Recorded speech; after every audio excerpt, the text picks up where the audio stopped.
Panther people, what's up? I'll tell you what's up. It's training camp time. In just a couple of days, we'll have actual competitive football to talk about. Let's go. Thanks for clicking on Panthers post. I'm Phil Perkins. If you're new here, make sure to like, subscribe, enter the comment community. It is a beautiful place to be. I read all the comments. I try to get back to everybody, both good and bad feedback. Someone saying I only have a Cam Newton black jersey. Nah, B, I got a bunch of stuff. I just can't fill up my entire room. Also, we're around 911, so 911 subscribers. I'm a little superstitious. It freaks me out. If we can just get one more, that'd be nice. If we can get over 90 more, that'd be awesome. Because I have this goal of getting 1,000 subscribers by the first game of the year against the New York Jets. Zach Wilson and co. taking on their former first round, third overall pick, Sam Darnold, in the first game of the NFL season. I would love to be able to stream that and communicate and react with you guys. And then after that, chop it up and have a more condensed recap, kind of like the way I did with the NFL draft. So if we can get to 1,000 subscribers, 1,000, that'd be the best thing ever. All right, enough of all that admin. Let's talk about training camp. When I was a player, my favorite part of the season was training camp. I love just doing drills. I love working out. I love wearing the crop top, training camp jerseys. I just love it. I love the competitiveness within the team. It helps build that camaraderie, the community, the like spirit, the same pageness of the team. I'm just spitting about craziness. I am just so hyped for this team. I think the Panthers are slowly gaining momentum from the national media. Not like we need their approval, but it's nice to see people finally chiming into what we've been talking about, that this defense could be very feisty, feistier than last year because they added some great veteran pieces as well as draft picks like J.C. Horn. The offensive skill position players are wild. But before we get to all that on the field, I'll tell you my favorite parts about training camp. I already talked about the drills and workout as a player when I played, but as a fan, I love seeing the players just roll out of whatever whip that is. It could either be an Escalade, a Ferrari, a Brinks truck, a helicopter, a tank, whatever it is. I've always loved those players rolling up, maybe just even in a scooter. I remember Christian McCaffrey rolled in those automated skateboards. I love that. You always love seeing the veteran old linemen who just carry the gigantic screen TVs to watch film. You see some other players bringing out their PS5s or Xbox or Nintendo Switch, whatever it is. I also love seeing the snacks that they bring. I know they have a nice spread, I'm sure, at Spartanburg, South Carolina. But I just love seeing the stuff that they bring for themselves in their own room when they're, having their alone time, maybe FaceTiming with the family or such. I just love seeing that kind of stuff. It just gets me so hyped.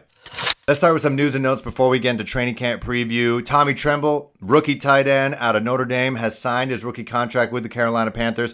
I have high, low to mid-medium expectations for him because there is just a history, a pretty storied history of rookie tight ends taking a while, maybe even moving to their second team before they really start making an impact. So I do feel that Matt Rule and company could really coach him up to be something that he already was at Notre Dame, but they can add to that the fact that he was mainly a blocking tight end in Notre Dame, and his catching ability, his athleticism as an offensive weapon wasn't really coached up or needed at that point in Notre Dame because apparently they have some rookie tight end there who is amazing. But either way, I have confidence that this team could coach something out of him, that he could be a contributor. Do I think he's going to make the kind of impact that Kyle Pitts might make with Atlanta? Maybe not, but I just like the fact that he's signed in.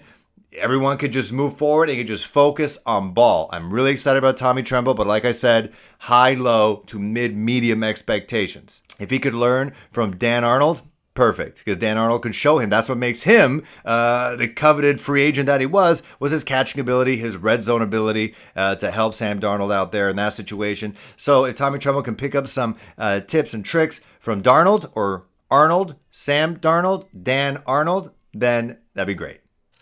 Some notes about a former Carolina Panther, Julius Peppers, has been inducted into the North Carolina Sports Hall of Fame, which brings me to wonder, why now? It's 2021. What the hell is going on? How the hell is that place not named after him? At least a wing not named after Julius Peppers.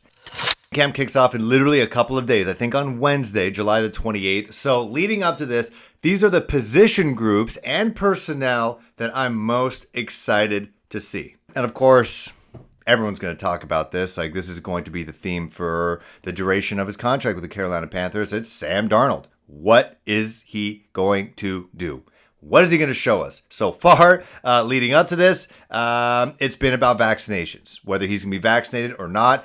Recently on social media, he looked like he was at a Bojangles drive-thru. He did not have a mask on, talking to people outside their car, putting his head inside their car, talking to them. I believe one person was masked in the photo, so that brings up the debate now. People are asking, oh, he doesn't have a mask on. Does that mean he's not afraid, which means that he's vaccinated, fully vaccinated? Or is he one of those COVID deniers, thinks it's a hoax, not wearing a mask, and he's like, it's fine, it's just the flu? So that's been his contribution right now to beat reporters and to guys like me. So I can't wait to actually see him contribute football-wise on the field. And according to Brian Burns, who talked to Good Morning Football last week, that he has that dog mentality. Well, it's going to be the dog days of summer in Spartanburg, so I hope that he proves to us that even though he might have a couple tip passes, couple picks, which he did have in OTAs, mind you, that obviously the offensive line wasn't allowed to block at that point. Let's see if he can rally. Let's see how he does against the Indianapolis Colts and the Baltimore Ravens when they have those joint practices there,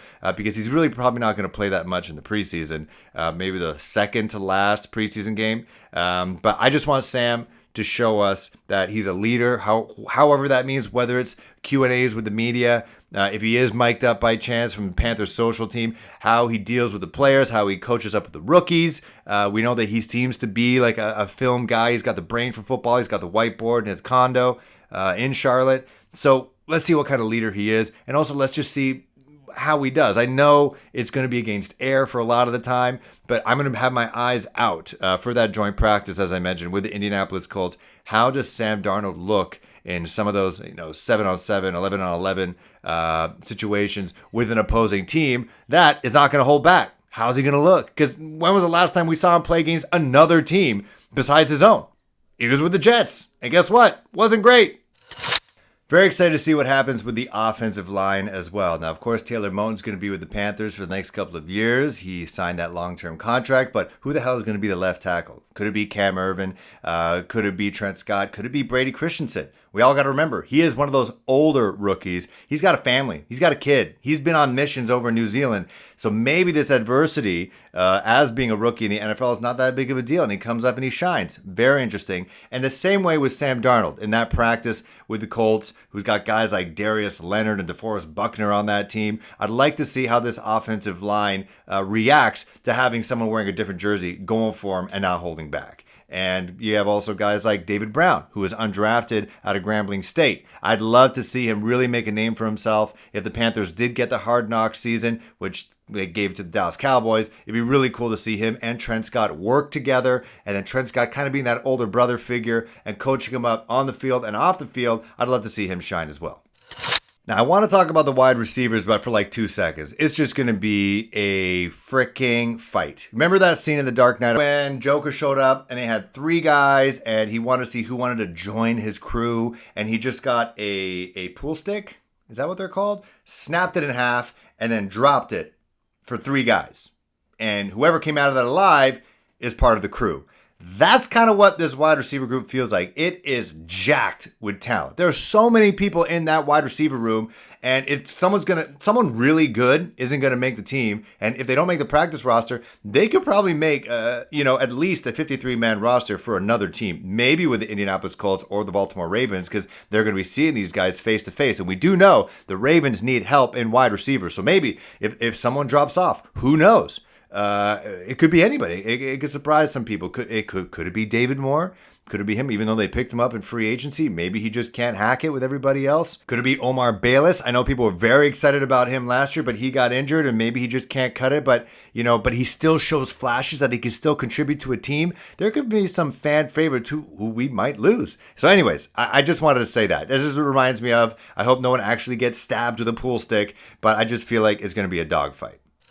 DB room now, and while it's pretty clear who the starters are going to be, it's going to be interesting on how they're placed. All eyes are going to be on 8th overall pick this year in J.C. Horn. He was the first defensive player picked up. Again, I'm talking about these joint practices because I don't really think we're going to see J.C. that much because he was such a high draft pick and they want to make sure he's healthy. But during those joint practices with the Colts, with the Ravens, I'd be excited to see him shut down some dudes because he's been showing in the offseason via social media, the guy's been working hard. Despite the fact that he grew up, let's be honest, wealthy, he works hard. He works like he didn't grow up that way. So I'd like to see him flourish on the training camp field against opposition, just using his physicality because he's so gigantic. He's so strong. He's so long. He's so quick twitch. His hips are amazing. So I really want to see him shut down some guys like T.Y. Hilton, who's a player who kind of annoys me. But I'm also excited to see guys from previous regimes who were drafted, guys like Troy Pride Jr. What's he going to do? Like, he started a lot last year. He probably shouldn't have started last year as a rookie out of Notre Dame. But, he also has that size. He has that length. But Fitterer didn't draft him. He was in the rule era, though. So it's not like he's got one foot out the door already. He's not going to make the team. I just want to see how he deals, again, with this adversity. He got guys like A.J. Bouye in the room who's new. You have J.C. Horn, a highly coveted rookie that they drafted 8th overall. How are you going to react to this? Forgot to shout out Keith Taylor, who they also drafted this year. He was one of those draft picks when it happened this year. I was just kind of like, oh, okay. But again, he's got that tall, length, fast, good jumper type situation. He's got all the physicality things that Matt Rule and Scott Fitterer like. He also comes in from DBU, which is Washington University. Let's be honest, they churn out a lot of good talent. So I'll be interested to see how he does as well and where he puts himself. Is he going to be a guy who starts on special teams? Could he put some pressure on Dante Jackson on the outside and AJ Bouye on the outside? All guys who want to play there.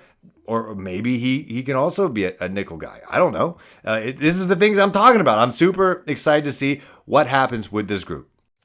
The group I really am interested in is the linebacker group. Not so much on who's going to start. I think we have a good idea who's going to do that, but mainly on a leadership standpoint, as a team as a whole. Is it going to be Shaq Thompson? Because I don't know if it is. He seems to be somewhat of a vocal leader behind the scenes, but on the field, he's inconsistent to me. There's one play against the New Orleans Saints against Alvin Kamara. Toss to Kamara on the edge, gets a block, gets in. Who I'll admit, a lot of people say he's the number one running back in the league, but you have arms, man, and you try to hit stick him countless amount of times, and he's probably one of the bounciest, twirliest running backs in the league, and he just bounces up, boom, touchdown. And you also see guys like Luke Kuechly and Thomas Davis always talking. That's what makes Luke Kuechly so great. He was talking to the defense, reading the offense, talking to the quarterback, and just breaking down what was happening before the football was snapped. I'd like to see Shaq do something like that because he's the longest tenured linebacker on this team. I want to see that kind of leadership. You also have guys like Denzel Perriman and Hassan Reddick, who are both pretty big personalities, and are they going to take over? Are they going to take over for Shaq and just be like, hey, you know what, just focus on the football thing. We'll be the leaders out here. So I'm interested to see how that all pans out in that linebacker room. That's it for Panthers Post. Let me know in the comment community, who are you most excited to see thrive and step up during training camp? Is it Christian McCaffrey? Is it Chuba Hubbard? Is it Sam Darnold? Is it Dan Arnold? Is it Coach Rule? Is it Joe Brady? Is it Phil Snow? Who do you want to see step up? And let me know in the comments below. Road to 1,000. I know some vloggers get it in 10 minutes. To me, it's taken a couple months, and I don't care because it's so much fun. I want to do it so I can bring you guys more stuff. If I can stream, we can just share this experience together. It'll be so much fun. All right, see you guys soon.